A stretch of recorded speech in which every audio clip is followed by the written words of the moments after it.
is what my husband said, that I'd always try and cook new recipes when we had company coming. And he would say, never make it when we have company, do it beforehand. So this is me doing that same thing that I have been doing for 45 years, which is trying the new recipe when we have company. Anyhow, all right, let's see. Alex and Teddy, can you tell, are we live on LinkedIn and Facebook? Teddy, are we live on LinkedIn? She's checking. Okay. Teddy, who never wants to hear her voice over, so she's on mute, thinking that I can read her lips. You did though. Yes, you're on Facebook Okay, Live. good. All right, we'll just keep saying hello because we know how people Hi, Lily, that's my granddaughter. So how people join live is they click some point after you get started. So you say hello and then they join. So if I say hello to people as we're doing this, you'll know it's because I'm saying hello to the live folks.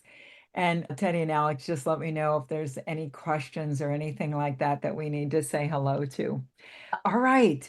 It is my birthday. I am 66 years old today.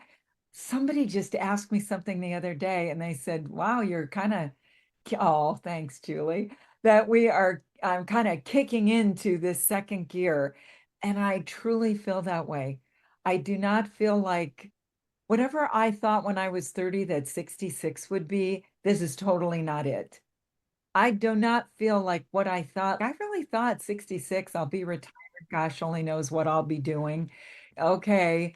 But no, I don't feel that way. My health doesn't feel like I thought I would feel at 66 and nothing like that. So thank you very much for joining me on my birthday. And thank you to Bethany for the idea that we should do the book launch on my birthday and make it all one big celebration. I did not think I would have a book coming out when I'm 66. So here we are. So I want to introduce you to my co-host, Julie. Julie is from Abundance 360. Abundance 360 is an organization that I became a member of this year. And I did that because I am committed to my organization with Alex and Teddy, that we are not being subsumed by the world that's coming at us, but that we are riding the wave into the future of AI, robotics, and longevity. So Julie represents that for me, and that is why I'm so glad to have you collaborating with me on this. Would you like to introduce yourself or just tell us whatever you'd like to tell us about yourself? I'd be happy to. But first, happy birthday, Andrea. It's Thank an honor to you. be here with you celebrating today. Yeah, hi everyone. I'm Julie Van Emerangen. I am the director of Abundance 360, where Andrea and I had met. Abundance 360, it's a year-round, future-focused community. It's founded by a serial entrepreneur named Peter Diamandis. We bring together entrepreneurs, founders, other thought leaders who are driven by a shared mission. We use exponential technology, longevity science, and a moonshot mindset to help build a future that's better for ourselves and, quite frankly, for humanity. Before this, Andrea and I didn't we almost crossed paths, I think, a little bit. I spent over a decade leading an organization called Conscious Capitalism, also a longtime member of the Stagen Leadership Academy, where Andrea is also affiliated. My own personal work has always been rooted in the belief that business is a vehicle for transformation, and that would be both personal and collective. And deep in my core, I really care, or as I told Andrea earlier, I'm a geek about the inner practices that support conscious leadership, which is such a sweet spot in your work. So super thrilled to be part of this conversation and celebration here with you today. Thank you. I really appreciate it, Julie. I can talk about the stuff that we do and things like that and what my intentions for having written the book are. And I am not interested in just the conscious doing without the bigger context of the world that we're living in. And conscious doing by itself, I'm not interested in it being an academic idea. I read lots of really great leadership books that are very academic, and I want people to be able to do things.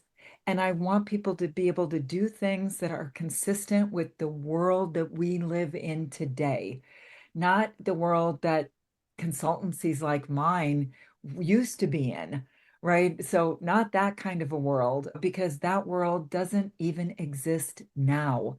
And a lot of organizations that do what I do are still very fundamentally moving in that same structure. And we're just not there. We're not moving.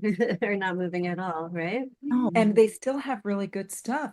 But when AI is that people rate AI as more empathetic than their doctor, we are living in a different world. Indeed. There's a saying that we use in Abundance 360 a lot. There'll be two kinds of businesses in the future, those that are utilizing AI and those that are out of business. Exactly. It is here, whether you like it or not. And that is why I joined A360. And it did impact the book. The book was mostly written by March, which was when I joined A360 Summit. And nonetheless, one of the things that came out of the A360 Summit was our design of our conscious doing cards, which we'll talk more about later. But when I look out over the last year, what's changed in our business is Alex Bednar, who you can see on the screen, and Teddy Clayton came on board to the company full time. And we said, okay, if we were going to 10x this business in the world that we live in today, what do we need to do? And that's when we went, we have to get the Conscious Doing book done.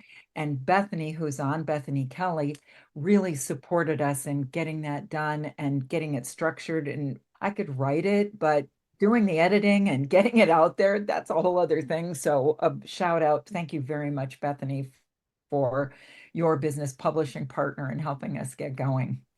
So, yeah. So where should we go from here, Julie? What should we talk about? I just because it's your birthday, Andrea, I would love if everybody would take a moment and tell us why you're here. Give us a word that describes Andrea or something you want to celebrate about her. So many things. Would just love to start. So you can shout it out, you can raise your hand, you can put it in the chat. But Andrea, your commitment to conscious leadership is such an inspiration to me, and I know to many others. So really love hearing that. And the word that comes to mind for Bethany, radiant in all caps. Uh-huh. Yeah, just like a quick story. I was challenged about the way that I was defining integrity a couple of years ago. And I got PO'd. Challenge. It wasn't a challenge like, hey, here's how you can be better. It was like, hey, you stole our work, which was not the case. But I challenged myself in that. And I thought, if I came up, what if I invented a whole new way of thinking about integrity? And I started thinking about it, and the thing that came to mind was if you are operating in integrity, you shine from the inside out. That is what integrity is for me. It is not the binary, did you do what you said you were going to do? Did you do it when you said you were going to do it? There's nothing wrong with that, and that has a place. But if we really wanted to become more conscious as human beings, what would it be like if we had such a congruency between our innate wisdom, between what we care about and who we care about, and our will in moving through the world? We would shine from the inside out. So thanks for that, Bethany. I'm so glad that comes across. I love that. Also, do your grandkids call you Grandy? Yes, they do. They do. I love that. So I love Grandy's dedicated to what she decides to do, which feels very much in integrity. And I would probably say, and how you decide to do it. Thank you. Thank Thank you, guys. Your depth, your love for humanity and integrity. Oh, Yeah, so lovely. thank you. What a great way to celebrate my birthday. 1 year ago, my husband and I were in Sri Lanka. And I got to celebrate my birthday on a beach in Sri Lanka. These are two, and just a few years ago, my husband threw a great big surprise party for me.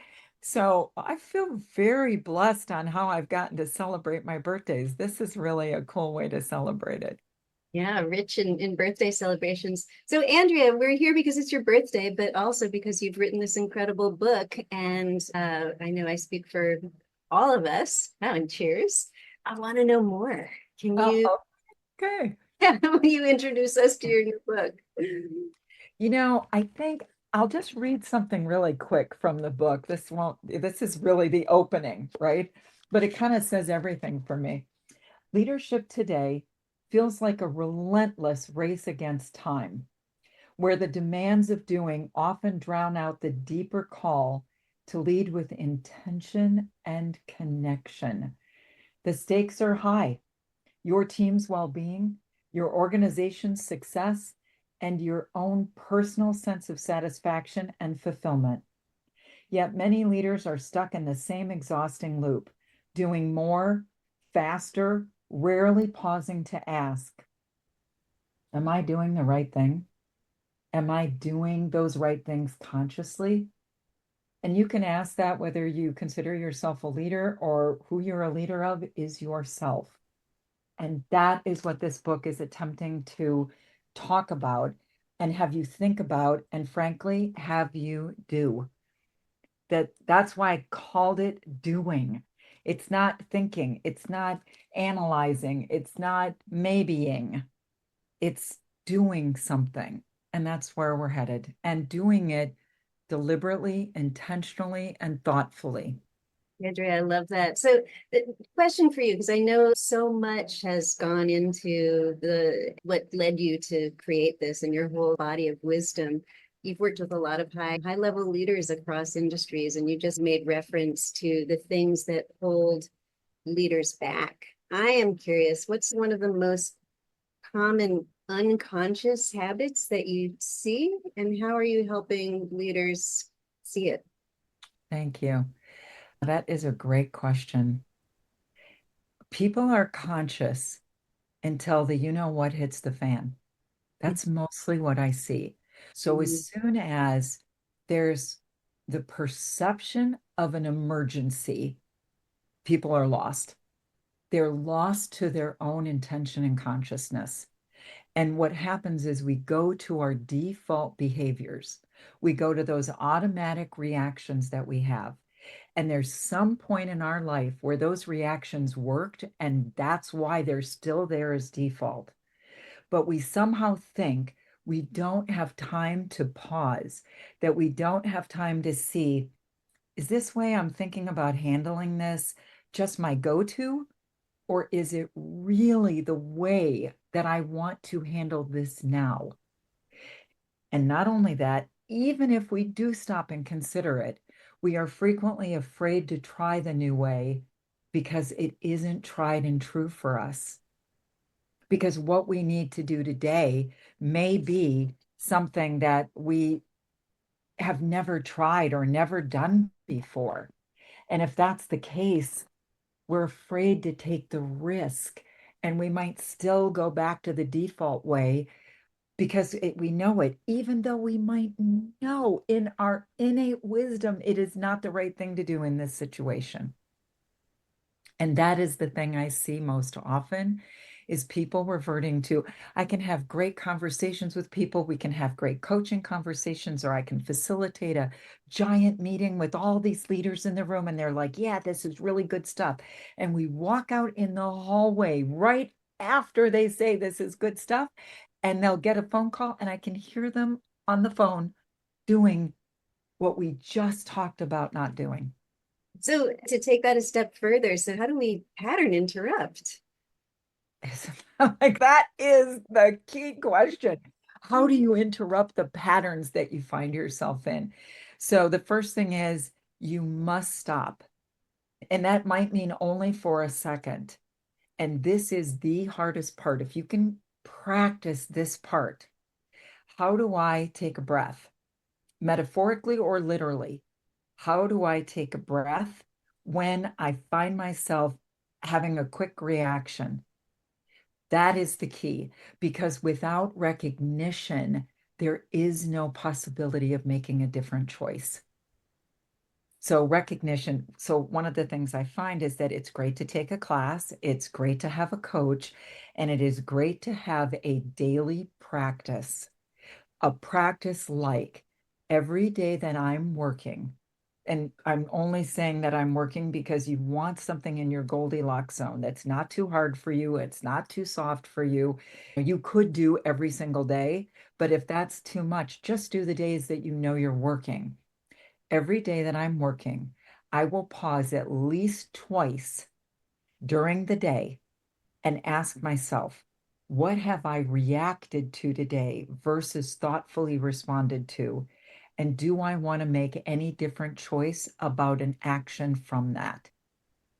Twice every day that you're at work, take that practice. Just that, I literally will promise you, if you do that twice a day, every day at work, you will transform your work. That's all it takes, something that simple. So, just to say that again so you don't lose it, twice a day, every day you're at work, stop and ask yourself, what did I react to today? And is there any different action I would take if I were responding instead of reacting? Love that. And I love how you bring that down to, the importance of keeping it simple, right? Because without that simplicity, we're going to lose track of our practices. So Andrea, a personal one, you're talking about this cost of default thinking. Where do you where do you personally catch yourself in those moments of default mindset? What do you do to break out? This is where you ask Teddy and Alex if I actually do it, right? This is where the rubber meets the road, Julie. So that's a good question. I find myself reacting when I lose my patience, when I really think something should have happened faster, or it should be obvious or self-evident to someone else. And this is not, this is a very quick reaction that I do. I do it too much.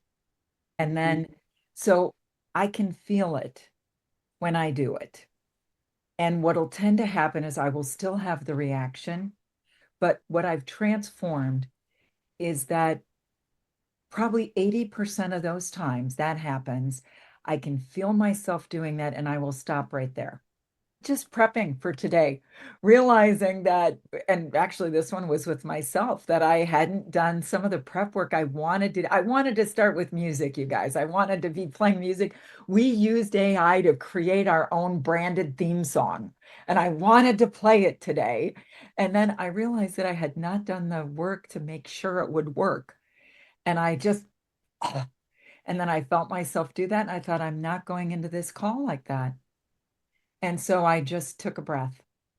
So I have several practices or ways of changing that when I notice that I'm in it.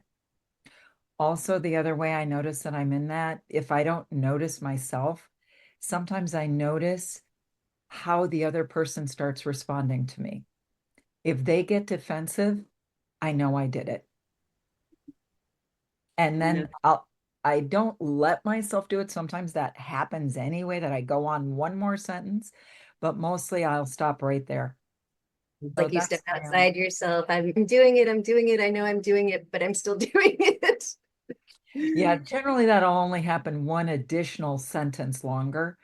Although what I find is that if I'm not practicing all my practices for my well-being, that's when I am most likely to not be able to catch it after the first sentence. Yeah. So say more about that. What are, I think, we talked earlier about some of the fundamentals, the foundationals, right? It's like some of these things are so obvious to all of us. We know we need to drink enough water, get enough sleep, exercise, eat well, those things, but life gets in the way. I'm curious but they're so important to being able to show up for yourself and others. What are some of the things what are the things that you're relentlessly dedicated to show up for yourself, your personal practices? Wow. And mostly about my own well, simple things like I have a practice unless I'm traveling to you. My husband built me a new steam sauna and I have a practice of being in that sauna for 21 minutes. That's how long I can take it 5 times a week. Just that as a practice. I have a practice of drinking 80 ounces of water a day. I have a practice. Right now, my practice is tracking my protein, which is not getting in enough protein, but I am making sure right now, because my Goldilocks zone is I'm not getting in enough protein right now, but I need a practice to track it so that I can keep paying attention to it. And the next iteration of that will be to start getting in enough protein.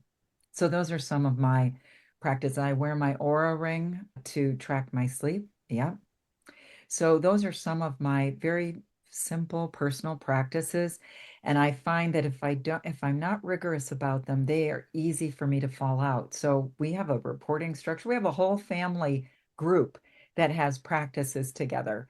And we have to report in our group every single day. Oh, And that's we do that for amazing. 16 Love weeks that. at a time. Yeah. Yeah, you're your own personal accountability group. Oh, that's Yes. really powerful. What a great thing to do together. Yeah, Yeah. Yeah. And amazing. I think this is really an important thing for business leaders because, and frankly, whether you're a leader, personal in your personal life or not, where we have to start is with our personal practices. It would be really tough to do practices at work that stick and that work for you if you don't have a practice of practicing. Let me ask you a little bit about that because, again, it's like we all know that we should be doing these things. It's a good idea. We all need personal practices, but we're still not as committed to them. So you have an accountability group, right? That's one thing. You also mentioned when I travel, one of my practices falls off. So you have some tips for staying consistent with your practices? Definitely get someone who's as committed to your success as you are, and you be as committed to their success. One of the things that I've been hearing, I don't know if A360 says the same thing, but that is all we're going to have left is human connection. That's right. AI is going to be in very short order smarter than we are, faster than we are, and maybe even more creative than we are. That's frightening for me to think about. Guys. But if all we have is human connection, then don't have your AI be what holds you to account. Have Mm, a human being who's not going to go, I'll scratch your back if you scratch mine. And so I won't tell if you don't do your practice, if you don't call me out. Don't have one of those. Have somebody who's, no, I know you're committed to this. So what do you have to do to get back on the wagon? You fell off all last week about your water. So what are we going to do? How can I help you? And that some people can do this by themselves, but almost none of us can. right. So have a partner. And then the other part, really, Julie, is to be completely clear about what a practice is. Mm, Practice is not a resolution. The way we define a practice, and this is in the book, is a practice is a specific action with a quantity, a frequency, a duration, and an accountability register. And if you mhm, don't have all five of those elements, you do not have a practice. right. You have to be able to say, yes, I did it, or no, I did. If you can't say that, you don't have a practice. Yeah, I love that. And we do all get tripped up in that, right? Oh, I'm going to lose 20 pounds or I'm going to run a marathon or what have you. But if we're not breaking it down and making it trackable, checkable, and we all love a box to check, right? Yes, I know. I use an app called Todoist, not affiliated with them. I just happen to love it. And I love checking my stuff off in that app. It's the best app. And it can now drop stuff directly into my calendar if I want and all of that. But there is a dopamine hit when you check a box. There's also dopamine and serotonin that will hit when you complete your practices the way that you designed them. It's true. Right? Yeah, Andrea, Marilyn is asking in the chat, will you list your definition again of practice? It's important. Yes, it's five components. One is a very specific action. The next is, and they don't have to be in this. So the first one is always the specific action. The others don't have to be in this order, but a quantity, a frequency, a duration, and an accountability. One of the things that we have in the book is at the end of every chapter, there are three things in there: inquiries, actions, and practices. The inquiries are, what are some questions to ask that would deepen this whole idea that this chapter is about? And we'll give you a whole, like, how would you do that? What would be the question? Who could you talk to about that? So that you can inquire and deepen your own thinking about so the only doing there is having an inquiry with someone. If you don't have someone to do it with, you can do it in a journal entry if you need to, but I recommend a person. Actions are something that you might do once. I'm going to try this thing one time. And a practice is a specific action, and we'll give you 2 practices for every chapter. Specific action, quantity, frequency, duration, and accountability. Quantity might be, I will do this, I will ride my bike for 20 minutes 3 times a week for the next 6 weeks. And I will let my sister know that I did that every day that I do it. That completes the holistic point of view of a practice. Without that, your odds are much higher of just failing at it.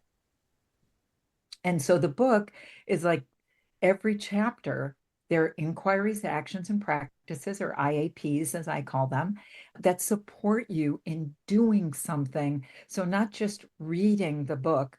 Did you know that people who Amazon's, because they can track how much you read on a Kindle book that you get, most people, let me say it this way, only 8% of people read the entire book they bought on Kindle, no matter what the genre is.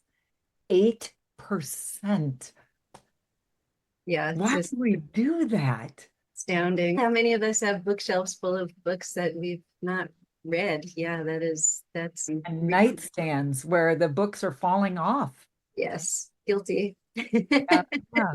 I want to open it up more broadly for questions, but before we do, will you just talk to us a little bit about like why did the world need this book? And what was it that inspired you to bring this forward?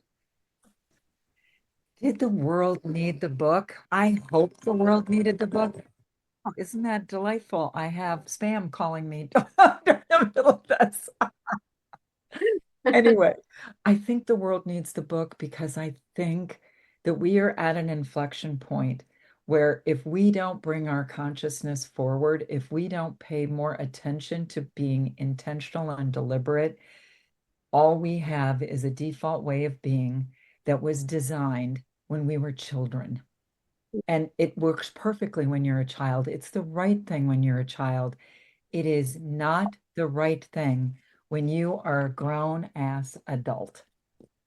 And it is time for us to not just respond. If we look at some of what's happening in the world, a 20-year-old calling starting a fire to get firefighters to come and then shooting them. This is not deliberate, intentional action. It may be a mental health issue too, but what about dropping bombs on other countries? What about closing our a commitment to being connected to each other globally? Are we being deliberate or are we being reactionary? And maybe there are some of those things that we do need to be deliberate about, but I think it's time. My purpose is the evolution of human consciousness, and I always thought I would not see that in my lifetime. That was a purpose worth working on, whether I ever knew that it happened or not. But it has occurred to me that AI is actually going to push us to get more conscious, or like you said about businesses, to not be here or to be able to make a contribution with our lives. That's why I wrote the book. I said, this is time. This is who I am, and this is why we need it. I love that. Would love to, with your permission, Andrea, just open this more broadly to others who have joined the call. Wonder if questions about conscious doing or the conversation that we're having here, what it brings up for you. Questions, ideas, thoughts, reactions. And those of you who are on live, feel free to just put a question in the chat on either Facebook or LinkedIn, and Alex and Teddy will let us know if you have something or if you have a comment you want to make. Indeed. Or And if those of you on Zoom, put it in the chat. And if not, I I have volumes of curiosity about this, so I can just keep going as well. Andrea, when we spoke yesterday, you shared a story with me, and I said, you have to tell that story tomorrow. Do you remember? Oh, about the origin story? Yeah. Yeah, yeah. I think it was more than 20 years ago this happened. And I was talking to a friend of mine who was creating this wonderful new future for herself. And I did what I was doing all the time at that point, and I know I was annoying a lot of my friends and family. And I said, great, by when are you going to do X about this thing? And she got mad at me. And she said, Andrea, you always ask that question. We are human beings, not human doings. And I went, oh my gosh, she's totally right. We're human beings. And I worked for years after that to try and be more. Like I thought I'm way too oriented around doing. So I tried to be more kind, more generous, more thoughtful, pause more, all those wonderful doing things. And one day I was irritated with myself because I thought I was in the doing camp and I should be in the being camp. And I went, and I realized that taking a breath is doing. And if we're human, we can't be human without breathing. And breathing is doing. And that what the issue wasn't that we needed to stop doing, it was that we needed to integrate our being and doing in a whole new way. So there's a match and a congruency and an integration between being generous, being kind, being loving, and the action I'm going to take in the world. And that was really the genesis of this book. I got tired of hearing people in my industry say, you just need to be more. We're all just doing way too much. The truth is, we are not doing too much. We are doing too much unconsciously. And that is why people feel overwhelmed and busy and maybe not as effective as they want to be. So that's how it started. And I'm grateful to my friend for saying that. And my friend has now passed and doesn't know the result of that conversation. Thanks for sharing that story. Yeah, it's really powerful and profound and highly relatable. Yeah. Yeah. Yeah. Andrea, can we switch gears here? Yeah. One of the things that you shared with us earlier, and I have a lot of curiosity around, in addition to the book, you said that your forum, that's part of Abundance 360, helped you bring forward the conscious doing cards. Feels like that Yeah. story is like a great segue into like telling Yes, yes. about. I have my cards here. Big shout out to Teddy for doing all the work on these. You probably can't see him very well, but that's them. They come in a little, they're a year-long program in a pouch, we call it. So one of the things that I wanted to do was today was hopefully you can see this. Wait a minute, let me see if I can get it more readable here. So this is one of the suits. It's called Radiant Integrity. The definition of that is living in congruence with your intuitive wisdom, intellectual clarity, and intentional action. Thanks, Teddy. Oh, that's great. You put that up there. Thank you. And so the back side of the card says, if your values cost you nothing, they are only preferences. So all these little sayings here, the if your values, these are things that came from either the brand new book or my previous book. So we put that on the card, and then each card has a practice. And the practice for this card, so write this down if this is something that you are interested in. Make one values-based choice. Andrea, you just went on mute for a sec. Oh, There we that's are. weird. Not sure how that happened. Maybe I hit my thing. So each card has a practice. This particular card's practice is make one values-based choice daily that requires effort, risk, or sacrifice. I'll read that first part again. Make one values-based choice daily that requires effort, risk, or sacrifice. Note how it shifts your self-trust. Just make a note about that and do that daily. And to make it a practice that works, I would do this for 1 week. Do that Give practice for us 1 week. give us an example of what that looks like. What might, Oh, great. Let me ask you. So if you had to make a decision each day that was solely based on your values, maybe it's about your own personal well-being or working with your team, what would be something that might trip you up where you might make a choice that's not your values? It's a great question. Yeah, actually, a real life example from today on a call with my team and with our member council, just observing the way that my team shows up in a professional environment and how we sometimes have to show up in a way that is, authentically ourselves, yet somewhat conformative to the environment. And I had to have a difficult conversation this afternoon with a team member around how she was presenting herself.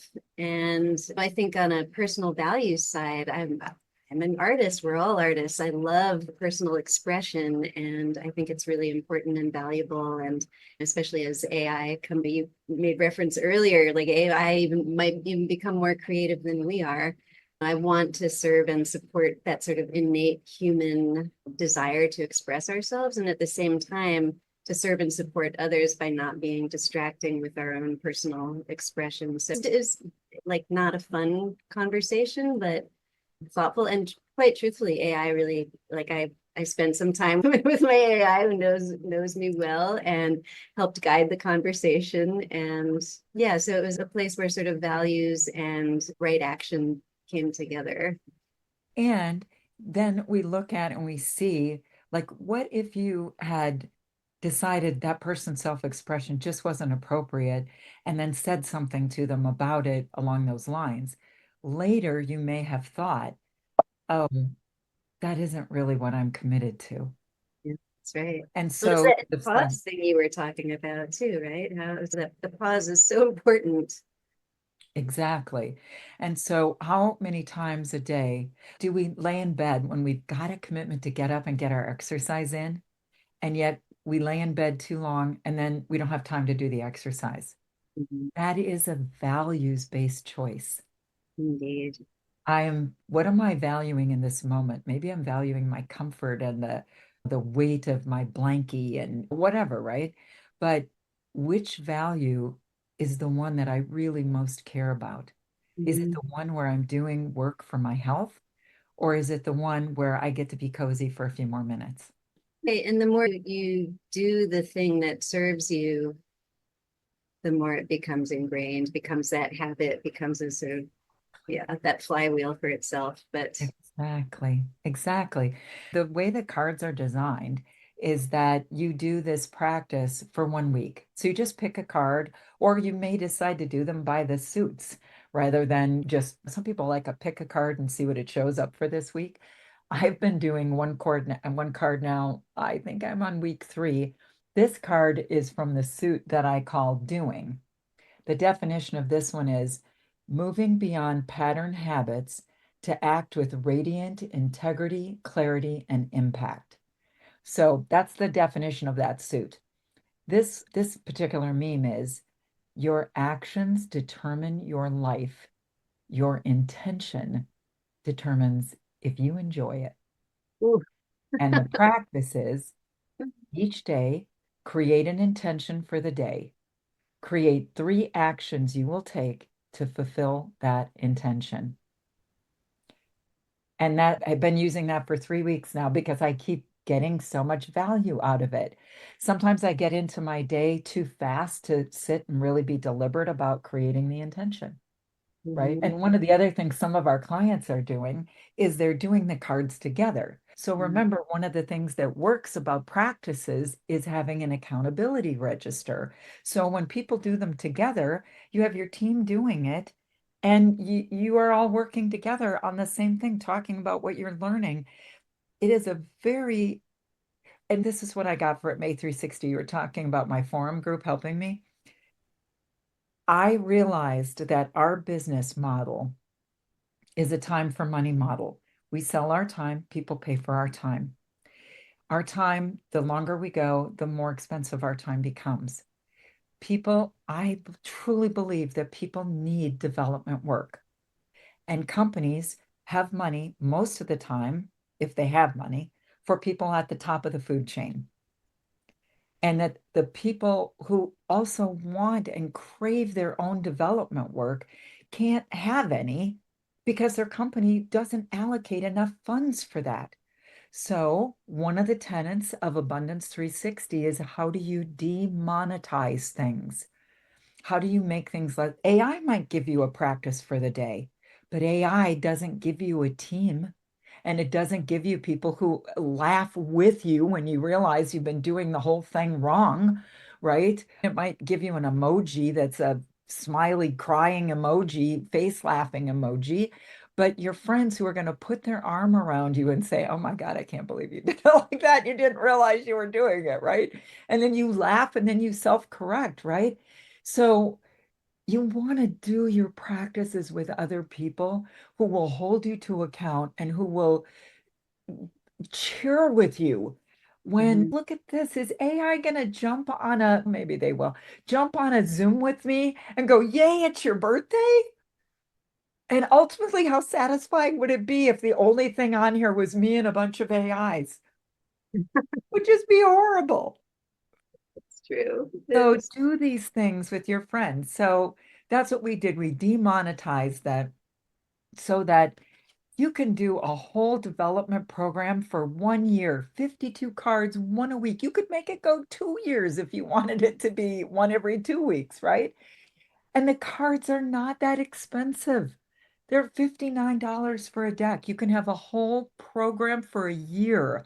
And that's one of the things that my form group in A360 challenged me to do was if you're going to have a moonshot for your business, if you were to 10x your business, what would it take? And I went, wow, we'd have to demonetize it. I love that. I love that. And it serves the point of so many people, I think, in development. They don't focus on the practical, the actionable, the tactical. And I really love that about your book and also the cards. So that's just incredible. Yeah. And one thing, Julie, I don't know if I told you this when we were talking about today, but one of the things that we're going to do, we're going to offer a free webinar once a month. We We're not going to record that. You're going to have to be on because if I get a bunch of names with no picture, I don't know if you guys ever lead webinars, Zooms with just a person's name in a black box is like talking to the wall. It is super hard to do that. I understand why people do it, but we want you to be on the call so that we can do live coaching and hear live what you're encountering and using the cards. Alex dropped a link to the cards in the chat here. And if you guys didn't, if you'd put them in the chats of LinkedIn and Facebook, if you buy a deck, we're going to figure out a way to have you let us know. And then we're going to tell you when we're doing these live webinars where we will do coaching and support for how do you use this with your team? How do you make it better for yourself? How do you have an accountability partner if you don't have anybody? Our intention is to create a whole community of people who do the cards together. We're not quite ready for that, but we're starting with the webinars. I love that, Andrea, and that's demonetizing and democratizing and Yes. yeah, and whoever's asking the question, you know that everybody else has the same question. They're just afraid to ask it. Yeah, exactly. Exactly. Yeah. So I'm pretty excited about all of this. And my goal wasn't to sell a bunch of books. Honestly, my goal wasn't to be an author, right? My mom wanted me to be an author. I think my mom joined the call. So, Mom, thank you for what you did 66 years ago today. Love Yeah. you. Thank you very much for that. And my mom wanted me to be a writer, right? And no, my mom wants it, therefore I not do it, right? I went to theater school and then I went to nursing. I feel the work I do is a combo of theater and nursing now, though. But I wrote the book because I felt it needed to be said, and I felt people needed more structure, and not everybody's going to me to be a coach, and that is perfectly acceptable and good. But I really am that people are being awake, doing what they want to do, and making whatever you're committed to in the world to happen, that your intentions are fulfilled Mm. deliberately and thoughtfully. And so why I ended up writing the book. And I'm not doing this to sell the book. I'm doing this to get you about what would for me to wake up in whatever area maybe I'm not so awake in. Andrea, I love that. It raises a question for me because I think the book is sort of its part leadership guide. You're infusing your own personal journey in addition to becoming an author. And I think previously published before, is that right? Yeah, actually, as a thank you, a shout out to my Tiffany Bednar said you need to write a book about the practices. And so Mhm. that was the ended up being the first book that came out, which is Mastering the Art of Making Small Changes for Big Results on Amazon too. If you just search for my name on Amazon, you'll find all the stuff. I love that. So what I'm curious about is in the process of writing this one, what did it teach you about your own doing? One that I was not deliberate about writing, that was a real weak spot for me. I actually had to create it as a practice to get it in. And I even did really, it took me so long because my practice was that I would spend 2 hours a week in at least 10-minute increments writing on the book. And that could include research, writing, or revising, right? And that was the practice. So 2 hours a week is anybody who's tried to write knows is nothing. And that's why it took me so long. But I learned that if I didn't have a practice, I was really likely not to do it. And I Mm. also learned that making yourself wrong does not create progress. It just creates humiliation, shame, upset, disappointment with yourself. And none of that creates or manifests one thing in the world, except for people not wanting to be around you because you are a sad sack. Yeah, those are big, important lessons. And yeah, that Andrea, you've dropped a lot of sort of wisdom bombs. You've given some sort of practical things. I feel like I always want to make sure that if somebody comes to a webinar or a workshop, they leave being able to answer the question, like, what will I do differently as a result of having experienced this together? What else might you want to share? A practical takeaway, or Yes. reiterate one that you've already shared. Yeah. I think if you look in your life, this is a radiant integrity offer here. So, radiant integrity, I said this before, is when you create congruency between your heart, which is your inner wisdom, your circles of care, circles of impact, which is yourself first, your family, your community, your neighborhood or your workplace, your country, your world. So that's how it works. And your will. And the definition I use for will is not one that you hear very often. Your will, not willpower, that's a very different thing. Willpower is like the force that you bring to something. Your will is choosing to do that which you already chose to do. So your practice, you say, I'm going to get up by 4, 7 in the morning and I'm going to work out for 30 minutes, 5 days a week. You have now chosen to do that. You will have to bring your will, which is your way you navigate and move through the world, literally, physically move through the world, to choosing, continuing to choose to do what you've already chosen. There are many places in our lives where no matter how much we are living in integrity, there are places that are not in congruency, where your heart, your impact, and the way you move through the world, your will, are not synced, lined up. You know, when the lock clicks in the door and it just fits, that's syncing. And that sync, we're not synced up in places. Our heart is telling us one thing, and the way that we're moving through the world is not congruent or consistent with what our heart and what the impact is that we want to have. So, one thing that I would invite you to do is to to look at your life and see, where am I not congruent? Just one area. Don't pick every area. That's too big. It's not in the Goldilocks zone, but one area where I am not operating congruently. And what needs to move so that it lines up and clicks? Is it my will? Is it paying attention to the impact and the people I want to have impact on, including myself? Or is it paying attention to what my heart tells me is the right thing to be doing? What needs to get lined up? Maybe it's all three. Maybe all three are out. And then create one small practice, a specific action, a quantity, duration, frequency, and an accountability structure just for 2 weeks that support you in creating congruency. And if you do that, your life will transform. I can promise you these things. I know this from seeing it with thousands of people in the 30 years I've been doing what I've been doing. Andrea, thank you. That's really powerful and practical and applicable to everyone. I'm sure every one of us is a yes. I would love to take a moment and just thank you so much for this time. It was really so delightful. And I love your tradition of having these just amazing, badass birthday celebrations. And this was really just so much fun. So thank you for celebrating your birthday. And perhaps if everyone wants to take themselves off of mute, we can, I won't invite you to sing because that's always a train wreck when we do it together. On Zoom for sure. But I'd love it if you raise whatever glass you brought. And then one shout out to my husband before you go off mute. My husband created this amazing birthday cake for me to have on this Zoom call. And here's what I'm going to do. I have never done this in my entire life.